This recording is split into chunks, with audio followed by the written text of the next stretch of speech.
Hi guys, I'm finally making this video. I've been back for a few days and I've been meaning to make this video. I spent the past 10 days in Poland doing a Vipassana course. Some of you might have heard about it. It is a 10-day silent, so no speaking, meditation course run by SN Goenka, who died in 2013, so it is actually his recordings teaching the Vipassana. You give off everything that you normally know, so you can't write, you can't read anything. On day 0, you arrive and you literally lock everything away, obviously your phone, and you just left with basically your clothes and your toiletries. And then on day 0 in the evening, you get your room. Everyone has like a very small room and a bathroom. And the idea is that for 10 days you live basically in complete isolation. So also no body contact is allowed, no eye contact is allowed. And their men and women are obviously completely separated. And you have a huge meditation hall that you meditate in for many hours of the day. So so it all started on day 0, 8 p.m., where the gong went, no more talking. The next morning, the daily schedule starts, which starts with the first gong at 4 a.m. By 4:30, you're on the cushion, meditating until about 6:30. Then you have a breakfast until 8. Then you meditate again from 8 till 11. Then you have a break from 11 until 1. Then from 1 to 5 you meditate. Then you have 1 hour lunch break, 1 hour tea break where you get a bit of fruit. And then you meditate again from around 6 until 9 with 1 hour lecture in between from Goenka that you listen to. Yeah, and the next day that goes again. So that's a lot of meditating.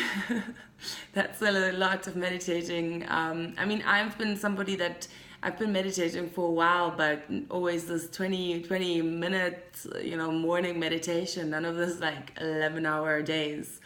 I must say it was definitely the hardest time in my life, the hardest 10 days in my life. And there was times where I thought, oh my God, like how is everybody just sitting so still around me, and how is everybody just looking so like, I don't know, I just thought nobody was going through what I was going through, and I was suffering so much, and I was just having so many thoughts. And we all know that, well, thoughts are energy, they are energy in your brain, and it's basically neurons or neurotransmitters that send messages back and forth while you're thinking.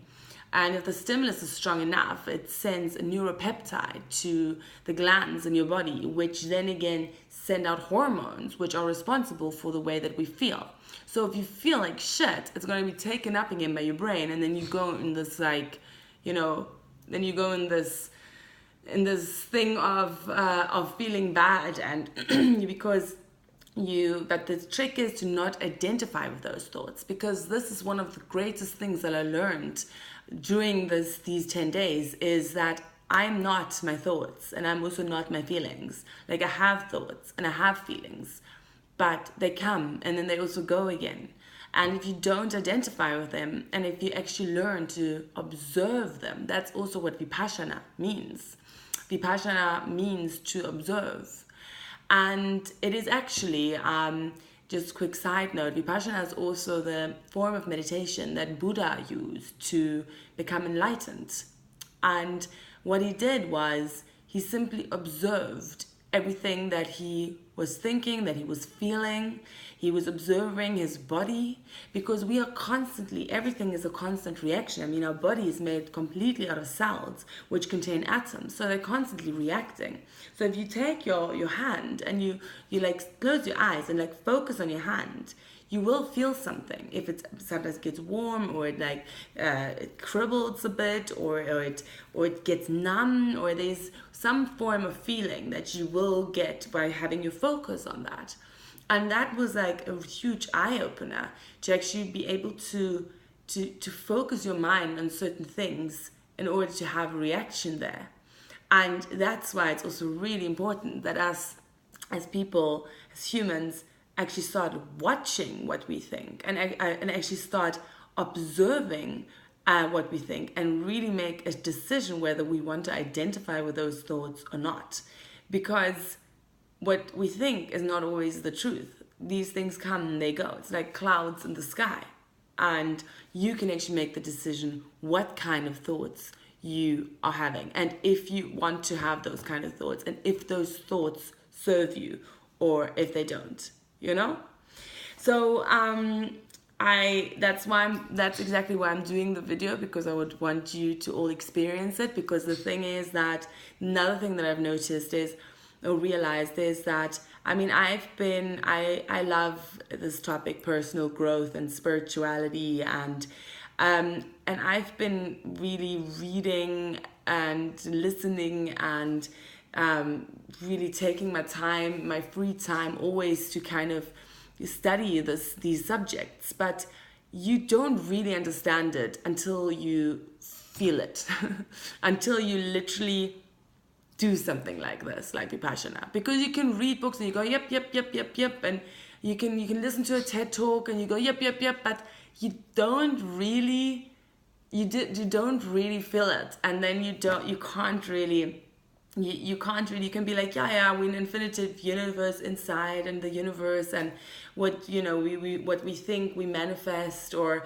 our personality becomes our personal reality. And this is all good, but in order for you to really make a change, you really have to understand it on a bodily sense, and you will have to try it out, and only then will you really know what all of these people are like talking about. So I would really, really recommend you do it. And the good thing is it's all donation basis. So this is not a meditation retreat that costs thousands of euros or pounds or whatever. This is a thing that you can also really, if you don't have any money, you can work there, and you can give your services and help in the kitchen or whatever, or you can just donate a small amount. It's not about that. That is the beautiful thing, is this institution is run by wonderful people that take their time, that take their holiday, so that they can serve us humans, so that they can make sure that everyone has an experience like that, and that it's not singled out. That's why it's so far away from religion. Buddhism has nothing to do with religion, although so many people might argue otherwise, but it doesn't, because a religion separates people. A religion is like, you can only be part of my religion if you are like this, like that, like that. But in Buddhism, anyone is welcome. Anyone is welcome that wants to embark on the journey towards oneself. And that, I think, is wonderful. And I was so grateful for all those people that were cooking all this beautiful food that we were eating twice a day. The rooms were so well kept, and everything was made with so much love. And it was a tough time. There was 3 of the 10 days where I really thought about quitting, seriously, because I was my thoughts were just driving me insane. They were driving me mental. And the thing was that then you go into a hall where obviously, okay, nobody's talking to you, but you still feel that there's people that care. There's people that care about our environment. There's people that care about our well-being. There's people that just don't have their ego all the way up there, because that's basically ultimately what it's all about. It's about dropping the ego, because we all know that we have enough resources in this world to feed the entire world, but we don't use them. Why? Because of the ego. Because people are like, no, mine. They become greedy. And I think when you embark on a process like this, you realize that we are all one. You actually, literally, by observing all of those outside things, you realize that you are one with absolutely everything and everyone, and that we are all just energy and that we are all floating around this universe. And this might sound esoteric to you, but no, this is actually science. And this is something that people like Einstein have said many, many years ago. And religion has nothing to do with that. So yeah. I just hope that even if this video reaches one person and inspires one person to like go and do the course, I will be already happy. So share this video, please, if you think that it would be interesting to somebody. Also, I'm going to put the website down in the show notes. And I just want to spread the word and have everybody happy and make this, just contribute at least a tiny little bit to making this place, this wonderful world, just a little bit, better. Be happy.